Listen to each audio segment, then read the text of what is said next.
ஏடிஎம்கே செட்டான ஒரு 2 தொகுதி நல்ல பேசு பொருள்ல ஓரளவுக்கு ஃபீல்ட் ஒர்க் ஸ்டார்ட் ஆயிடுச்சு அப்படின்னா ஒன்று ராயபுரம், இன்னொன்று ஹார்பர்.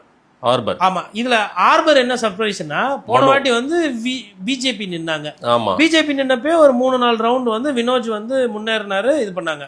இந்த வாட்டி மனோ என்ன பண்றாருன்னா பேம்ப்ளெட் போட்டு வச்சுக்கிறாரு.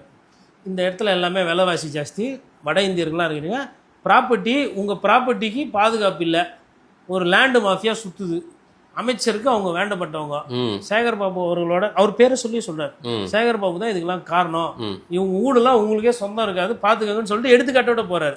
அதில் ஒரு ப்ராப்பர்ட்டி ஒன்று ராஜாஜி சாலை அது பக்கத்தில் இங்கே ஒன்று சொல்கிறாங்க, 6 கோடி ரூபா அது மதிப்பு. ஒரிஜினல் ஓனர் வந்து அழுகுறாரு, என்கிட்ட பாருங்க, அவர் தான் லேண்டு டாக்குமெண்ட்லாம் வச்சிருக்கிறாங்க, கோர்ட்டில் வேற போட போகிறாங்க, கேஸ் வேற கொடுத்துருக்குறாங்க விஜிலன்ஸில்.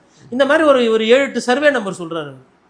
இதை வந்து என்ன பண்ணுறாங்கன்னா இப்போ அங்கே இருக்கிற அந்த மார்வடிஸ்லாம் இருக்காங்க இல்லையா, அவங்கெல்லாம் வந்து இந்த பாஷாபாய் படத்தில் வந்து பாஷாபாய் எங்கள் இடத்த நீங்கள் தான் மீட்டு கொடுக்கணுன்றாங்களே, அதாவது ஓட்டு போடுறாங்களோ இல்லையோ அது தெரியல. இப்போ என்ன பண்ணுறாங்க, மனோ சார் அவங்க ஆஃபீஸில் வந்துட்டு எல்லாரும் வந்து கையெழுத்து கும்பிட்டுட்டு எதனா பார்த்து பண்ணுங்க எங்களால் முடியல அப்படின்னும் போது இவர் சரி நான் பார்க்குறேன். இந்த மாதிரி நிறைய அசோசியேஷனு சவுகார்பேட்டில் இருக்கிற டஃப் ஃபைட்டா, அதாவது துறைமுகம் மனோ வர்சஸ் சேகர் பாபு ஃபைட்டாக தான் இருக்கும். கண்டிப்பாக டஃப் ஃபைட்டு தான். மனோ வந்து அப்படிலாம் சீக்கிரமாக சுலுவாலாம் வந்து விட்டு போகிற ஆளே கிடையாது.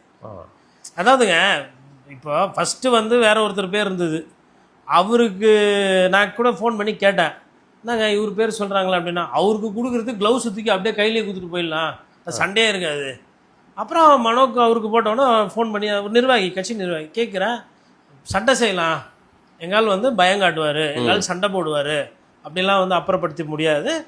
அதே மாதிரி அவருக்கும் ஒரு சில வியூகங்கள்லாம் இருக்குது. ஏன்னா அவருக்கு வந்து இவங்க 2 பேரோட அந்த பழைய பகை இருக்கு இல்லையா, சேகர் பாபுக்கும் மனோ, இது வந்து ரொம்ப நாளா இருக்குது.